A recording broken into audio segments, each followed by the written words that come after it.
Balai Pengawas Obat dan Makanan Kota Kendari menyita kosmetik ilegal dan mengandung bahan berbahaya. Penyitaan ini berasal dari pasar tradisional di 5 wilayah kabupaten dan kota di Sulawesi Tenggara.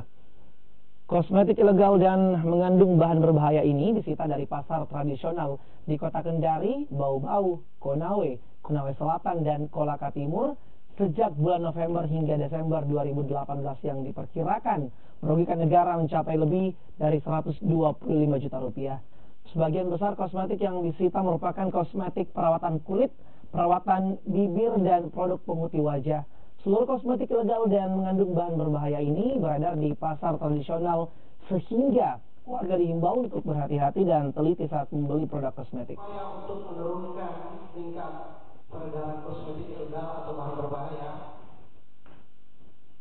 dan untuk melindungi masyarakat dari risiko kesehatan penggunaan kosmetik yang tidak memenuhi syarat, Balai POM di Kendari melakukan aksi penertiban pasar dan kosmetik ilegal dan atau mengandung bahan berbahaya dari tanggal 28 November sampai dengan 7 Desember 2018.